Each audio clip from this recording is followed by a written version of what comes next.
Hello guys, welcome back to my channel. ఈరోజు అయితే కూరాకు చారు చేసి చూపిస్తాను. కూరాకు పప్పు చారు చేసేది ఎలా అని చూపిస్తాను. ఇక్కడ చూడండి, నేను ఏమేమి తీసుకుంటున్నానో చూపిస్తాను, చూసేయండి. 2 కూరాకు కట్లయితే క్లీన్ చేసుకుని కట్ చేసి పెట్టుకున్నా, కడుక్కుందాము. ఇక్కడ ఒక 3 ఎర్రగడ్డలు తీసుకున్నా, 5 టమాటాలు తీసుకున్నా, ఇక్కడైతే ఒక తెల్లగడ్డ తీసుకున్నా, ఉడిపించుకోవాలి. కొన్ని ఒట్టిమిరపకాయలు అయితే వేసుకుందాము. నేను ఇంకా ఒట్టిమిరపకాయలు తీసుకోలే, ఒట్టిమిరపకాయలు అయితే వేసుకుందాము. టమాటాలు అయితే కట్ చేసుకుంటానండి. ఇలా కట్ చేసుకోవాలి. కొంచెం పెద్దగా ఉన్నా సరిపోతుంది, ఎందుకంటే పప్పు గుత్తితో మళ్ళీ రుద్దుతాం కదండి, అప్పుడు పప్పు గుత్తితో మిక్స్ చేసేటప్పుడు పెద్దగా ఉన్నా కూడా వేసుకుంటున్నా.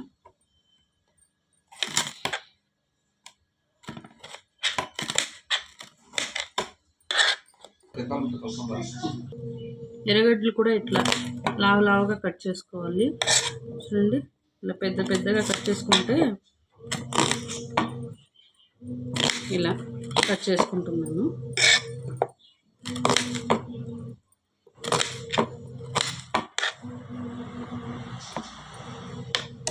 ఇప్పుడైతే తెల్లగడ్డలు అయితే ఇడిపించుకుందాము. ఒక తెల్లగడ్డ తీసుకున్నాను, ఒక తెల్లగడ్డ అయితే ఇడిపించుకుందాము. వేసి ఇడిపించుకుని పక్కకు పెట్టుకున్నాము. ఇక్కడ చూడండి, ఎండుమిరపకాయలు అయితే ఇలా 2 ముక్కలుగా చేసి తీసుకోవాలి. ఇక్కడ తెల్లగడ్డ అయితే ఇడిపించి పెట్టుకునేసినాను నేను. ఇలా కడుక్కోవాలండి. ఎంతమంది ఉంది చూడండి, చూపిస్తాను. చూపి పక్క చూడు, ఎంతమంది ఉందండి, మీకు కనిపిస్తుందో లేదో చూడండి. చూస్తున్నారు కదా,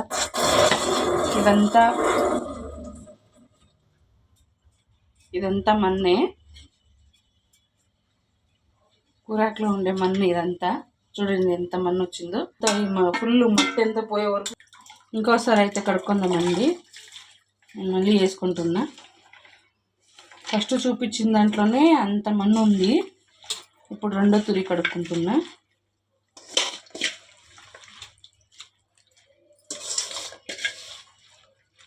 ఇలా 2-3 తూర్లు కడుక్కోవాలి. దీంట్లో ఉండే మన్ను అంతా ఫుల్ క్లీన్గా వచ్చేయాలన్నమాట. 3 తూర్లు కడుక్కున్న తర్వాత మళ్ళీ చూసుకోవాలి నీళ్ళలో మన్ను ఉందా లేదా అనేసి.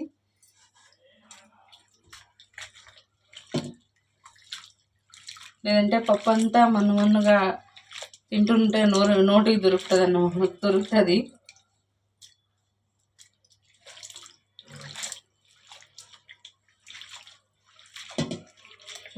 ఇలా కడుక్కుని మళ్ళీ నేను ఇందులోకి వేసుకుంటా.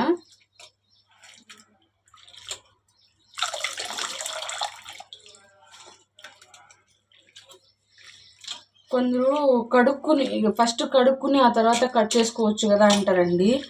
అలా కాదు, కూరకైతే ఇలా కట్ చేసుకుని కడుక్కుంటే ఆకుల్లో వెనకాలో ఈ సన్న కడ్డీలో అంతా మన్ను ఉంటుంది కదా, అదంతా బయటికి వచ్చేస్తుంది. కడుక్కునే వేసుకోవాలి.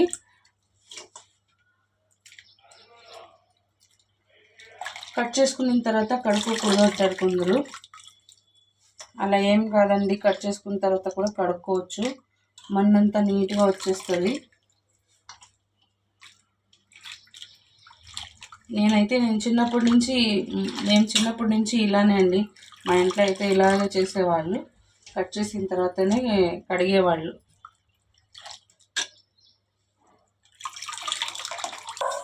కందిపప్పు అయితే వేసుకున్నాము. ఒక 2.5 గ్లాస్ తీసుకుంటున్నా కందిపప్పు.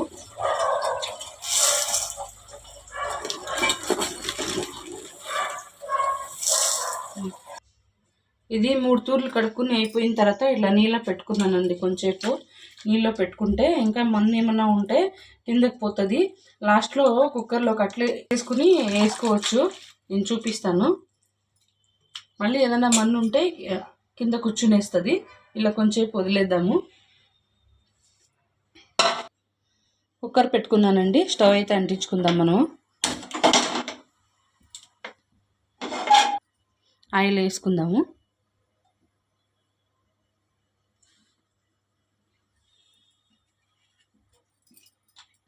ఆయిల్ కొంచెం వేడెక్కిన తర్వాత ఆవాలు అయితే వేసుకుందాం. ఇప్పుడైతే కొంచెం జీలకర్ర వేసుకుందాము.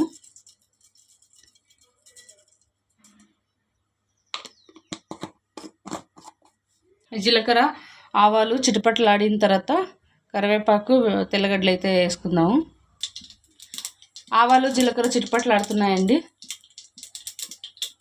ఇప్పుడైతే తెల్లగడ్డ కరివేపాకు వేసుకుందాము.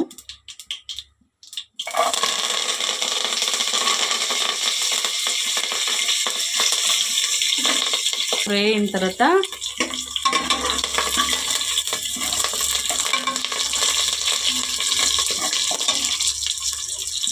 ఇప్పుడు మనం కట్ చేసి పెట్టుకున్న ఎర్రగడ్డ, టమాటో, ఎండుమిరపకాయలు ఇదంతా వేసుకుందాము.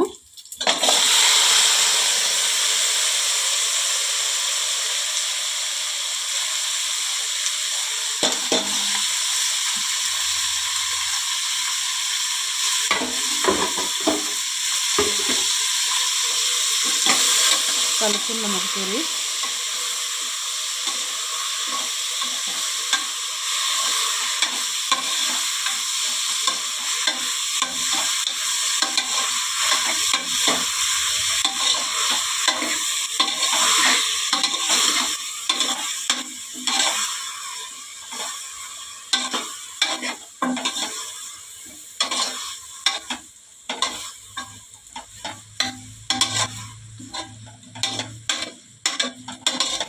ఇప్పుడు కడిగి పెట్టుకున్న కూరకైతే వేసుకుందాం.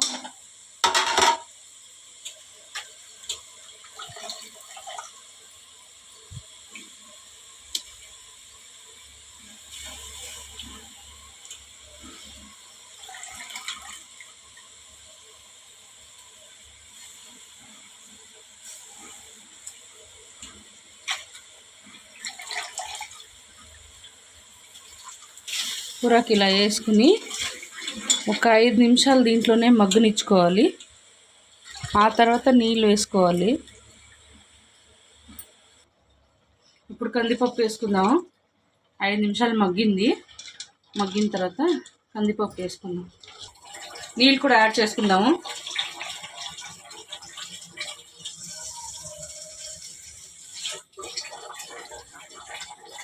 సాంబార్ పొడి అయితే వేసుకుందాము, 2 స్పూన్లు. కారం అయితే వేసుకోవట్లేదండి.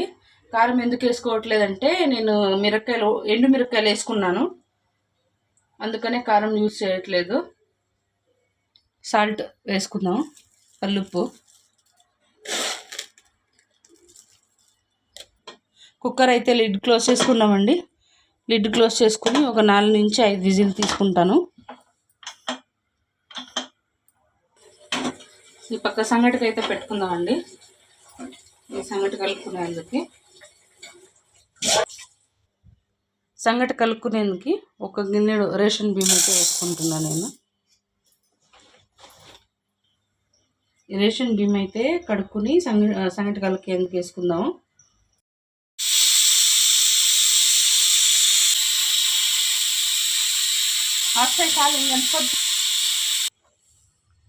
చూడండి, పప్పు అయితే ఇలా వచ్చింది.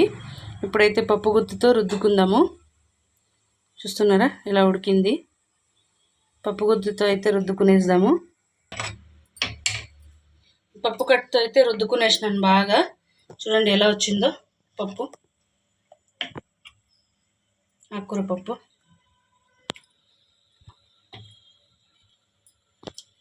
ఇలా చేసుకోవాలి. చూడండి ఎంత థిక్గా వచ్చిందో. అంతే అండి, ఈజీ. ఇప్పుడైతే సంగటి కలుపుకునేసినాను, ముద్దలైతే చేసుకునేస్తాను. ఈ వీడియో మీకు నచ్చినట్లయితే like, share, subscribe to my channel. It's me nature lover Kavitha.